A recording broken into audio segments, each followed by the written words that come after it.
Pozdrav moji dragi petaši. Danas ću vam pokazati kako se možete koristiti hrvatskom školskom gramatikom. To je jedna web stranica koju je izradio Institut za hrvatski jezik i jezikoslovlje, koji je inače izradio i hrvatski pravopis koji trenutno koristimo, koji je isto tako dostupan na internetu.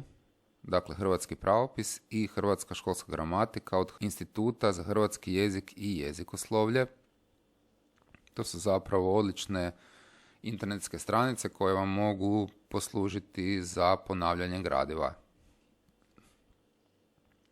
Kako doći do hrvatske školske gramatike? U tražilicu morate samo upisati gramatika.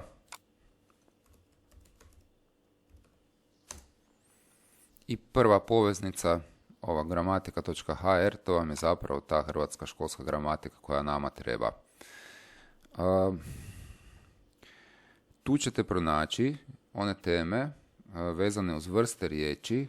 Dakle, sve što smo god govorili o vrstama riječi pronaći ćete u hrvatskoj školskoj gramatici, a još je jedna tema koja je vama trenutno interesantna, a to su glasovne promjene. Kako izgleda hrvatska školska gramatika? Dakle, imamo ovdje gore izbornike, padajuće izbornike, i mi ćemo uglavnom koristiti ovaj izbornik oblici, to jest morfologija. Morfologija, to je dio gramatike koji proučava oblike riječi, to jest vrste riječi.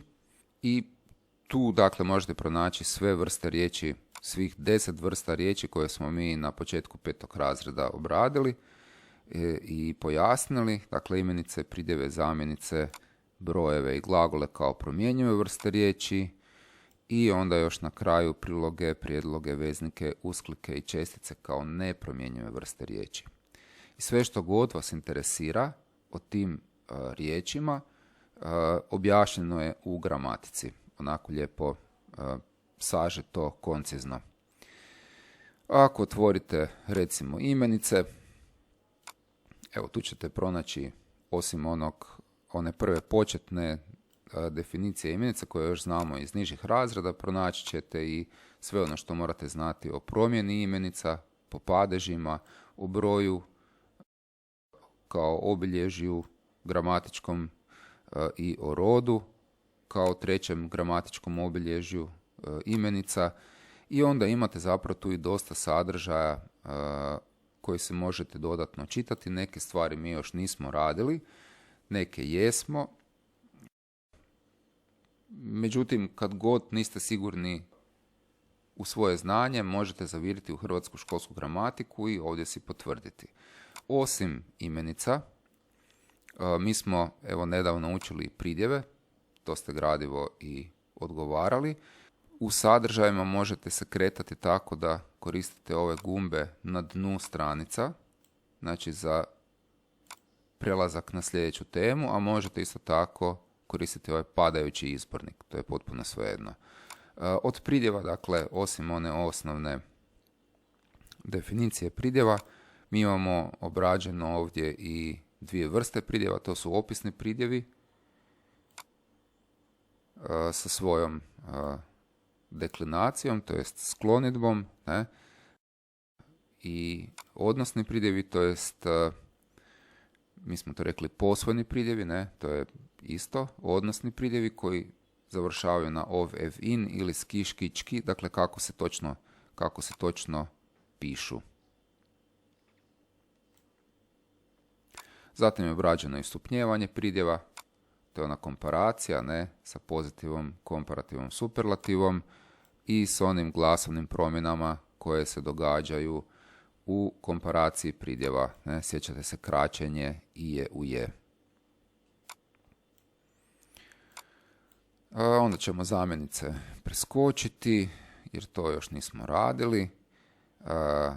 Brojeve isto tako, glagole smo počeli raditi i sad nismo mi radili glagolski vid i nismo radili glagole prema predmetu radnje, to ćemo još raditi, međutim među glagolskim oblicima možete pronaći infinitiv koji smo učili, možete pronaći isto tako glagolski pridjev radni koji smo radili, pa smo onda radili sadašnje vrijeme present, pa smo radili prošlo vrijeme perfect i tu dakle možete pronaći onaj dio sadržaja koji smo već prošli na nastavi i možete si malo proširiti znanje.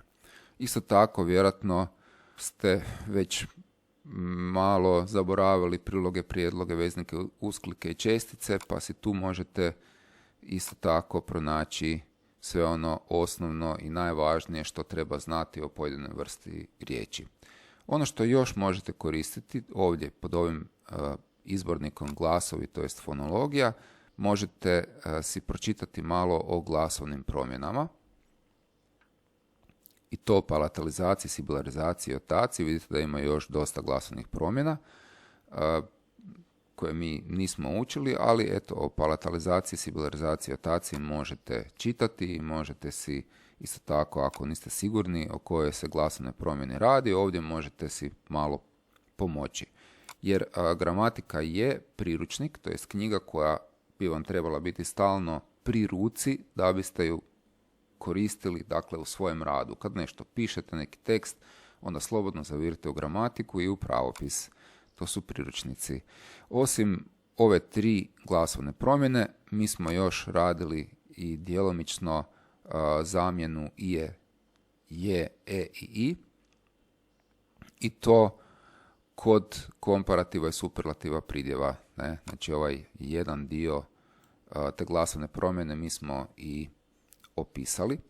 Naravno, ta promjena, to jest zamjena je, e, i postoji u hrvatskom jeziku mnogo drugih primjera koje ćemo isto tako, eto, mi i obrađivati. Eto, toliko o hrvatskoj školskoj gramatici. Za sad još nismo mi obradili puno gramatičkog gradiva, ali počeli smo. Do 8. razreda zapravo ćemo obraditi manje više sve ovo što ovdje vidite u hrvatskoj školskoj gramatici. Manje više sve. Pozdrav do sljedećeg tjedna.